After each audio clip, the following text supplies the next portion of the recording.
This is a review of set 75152, the Imperial Assault Hover Tank. This set released in October of 2016, retiring in November of 2017.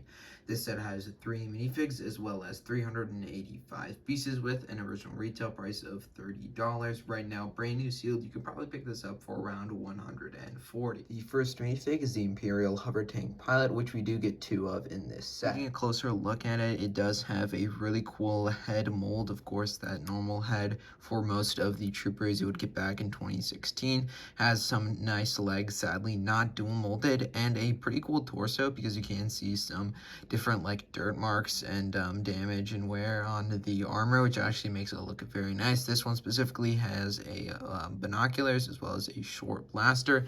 The other one also has a medium blaster and then no other accessory, but the one thing I don't really like is I prefer a cleaner look. I guess for play it's better to have nice and damaged, but the main thing is that there is the same damage, exact damage on both of these figures, but I feel like it's not that big of a deal because it is very, very small damage. Overall, 2 really nice figures, and both are exclusive to the set. Just to like Chirrut Inui, the other figure in this set, who's definitely the most expensive and the coolest. He comes with no printed legs, but he does come with a very nice waist cape, which actually goes in front of his legs like a lot.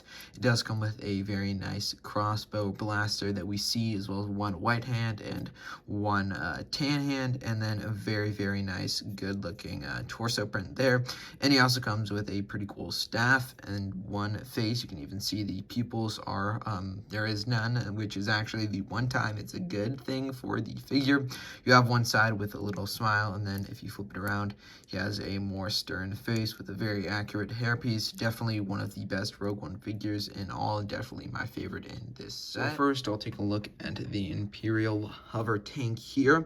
It has some very nice rotatable blasters in the front here, and as well on the other side. So you have some on the left and right, as well as some below here. And you also could probably notice the spring-loaded shooters, which on each side you have these like Technic pin things that you can rotate and it will launch like that. And like that, you do of course get some extra ones in case you lose them. And in the front you have a nice little hatch here, which is pretty accurately detailed. You can lower it down, fit a nice tank trooper in here. I'll actually put one in here to show it off.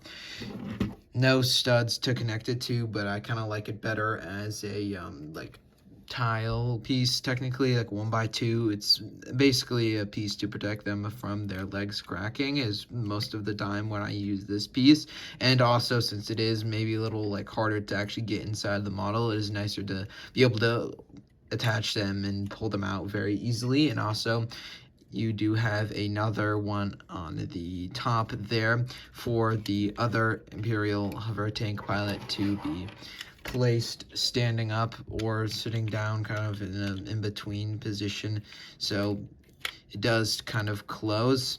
And then you can also open up and kind of see him poking through. And then you also have this little 2x4 tan brick, which you can have him, I guess, stand here and then close it, and it looks a little bit nicer for the pilots. And then I'm assuming that this spot that I just talked about is for the top, has this gun in here, specifically a long blaster.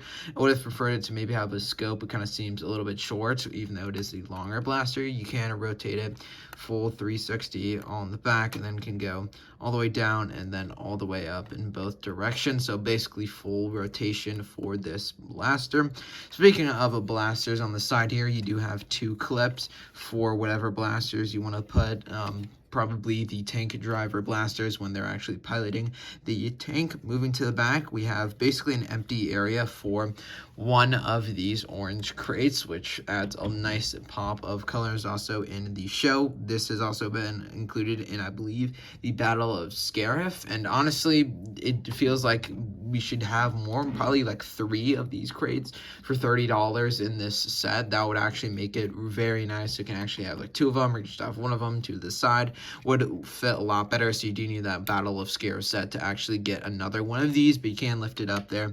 And then usually what would be in here is a blaster and the micro binoculars, or just the micro binoculars in there for that nice storage, even though technically on this specific scene it was Jedha and there were Kyber kyber crystals in there. So what would be really cool if they added like made a new piece or just like an existing like stud, and it would be like a cool kyber crystal piece. I might even do that for an upcoming mock. We do have two spots here with two 1x2 black jumper plates. You can have it closer to the front, or you can have it farther. Probably like to have mine a little bit closer to the front.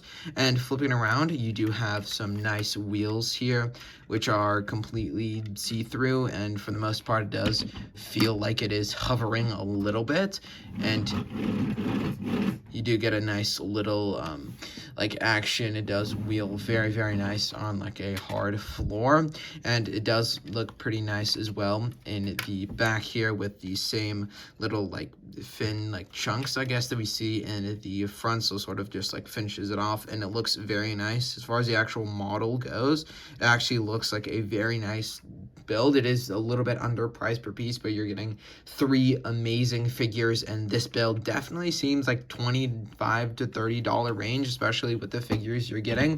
You're getting 2 exclusive pilots here, which look very, very nice with the mold. Definitely desirable figures, and of course Trit Inui, definitely a must-have, and it just waistcape, everything looks very nice. One of the best Rogue One figures ever. Definitely one of my favorite Rogue One figures that I own. Overall, this set is actually very, very nice. Originally, again, retailing for $30. I got this one used though, so it was missing 2 pieces. I fully rebuilt this one, so I was able to find out which ones were missing. One of the pieces that were missing was this piece here, which was a 1x2 cheese slope in dark gray. Instead, I used 2 separate ones. It was supposed to be one full one, as well as this slope piece here, basically being the same, just a color swap. As you can see, this is the piece it's supposed to be. I might order another one or for those 2 pieces. It's just I was waiting to order some other pieces so I could find a little bit more of a reason than rather just 2 pieces. But I'm very happy it's in the back and like bottom of the model, so you can still have that nice actual tank in the front, and it is basically the same. It's just like a little bit different for color wise and piece wise. Overall, this is an amazing set, definitely worth a pickup. Again, one of the cheaper sets on the Rogue One side. It is the 10th anniversary of Rogue One this year, so if you want to get a Rogue One set, I would definitely recommend this one, especially on the cheaper side, because some of them like Krennic Shuttle can get very, very expensive, but this one is actually very good, especially for its price. That is going to do it for today's video. Hope you guys enjoyed. Have an amazing rest of your day, and see you all in the next one.